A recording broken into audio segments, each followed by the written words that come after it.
right, ladies and gentlemen, boys and girls, welcome back. It's just Harmless Dave here, the Real Music Observer, observing real music in real time for real people just like you and just like me. What did Starship ever do to anybody? That's the kind of the related topic here in this particular video. First of all, congrats to Rhino Records. Rhino is one of these labels that is affiliated with Warner Brothers, and they go back and they will remaster and do nice compilations for various artists. They have decided to do one for Starship and Jefferson Starship, kind of like the Mickey Thomas era of the band. Grace Slick being in and out of the group, but prominently more in during the band's big productive period, whether you were into the movie Mannequin or you went out and bought Knee Deep in the Hoopla like many of us did. I just don't understand why Starship always gets beat on for the song We Built This City. Now, picture this, though. You got Grace Slick still hanging on and still having #1 songs at her advanced age, getting into her 40s at the time. This was an icon of, sort of rebellion, drug use, the 1960s, White Rabbit, a lot of experimental stuff going on in those days. And fast forward, she becomes this corporate diva, singing, by the way, about an anti-corporate plot, basically, on We Built This City. That just, I think, sends music critics, the ones that don't like anything, it sends them over the edge. They just can't wrap their brain around this commercial song that had universal appeal. Half the people don't really care what the song is about.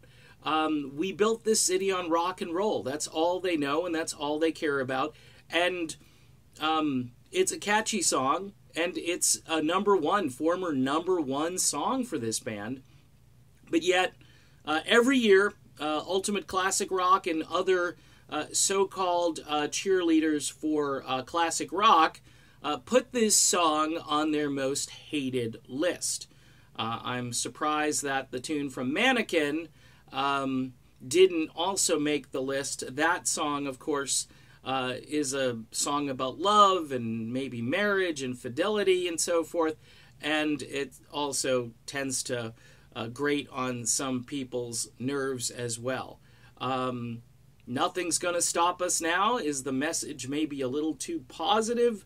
Look, the Grace Slick, Mickey Thomas commercial, very synthesized sound worked. It worked so well that Grace Slick was tired of being in the spotlight at her age back in those days, and she complained quite vociferously about being this old rock and roller, and she more or less extracted herself from the band, which resulted in another album for the band without her, which didn't commercially do as well as the stuff that she had done on those 2 records, 2 or 3 albums, which I think really garnered the band a new level of support.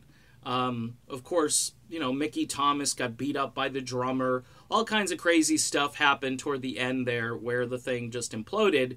But you know what? If you're a music critic and you don't like We Built This City, don't listen to it. But don't come out every year and tell everybody else, don't listen to We Built This City. It's a horrible song. It's one of the worst songs ever made. No, nominating MC5 to the Hall of Fame, a band that has no discernibly good music whatsoever, that's more of a crime than We Built This City being played on your supermarket intercom system when you walk in looking for the green beans. It's just a bizarre world we live in where commercial good stuff can't be just appreciated and left alone. No, we've got to tear it down even 30 plus years later.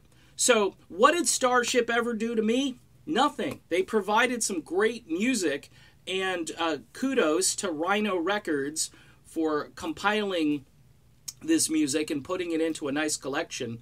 Quite honestly, the stuff from Freedom at Point Zero all the way through to the very end of the 80s is all great music and should stand nicely together with Mickey Thomas singing and getting some help from the wonderful and talented Grace Slick. So there you go. Starship, they're okay in my book, and you know what? That's why this is an independent channel, because we kind of fly against the prevailing rock critic critiques, which sometimes are very irritating. All right, done. See you soon.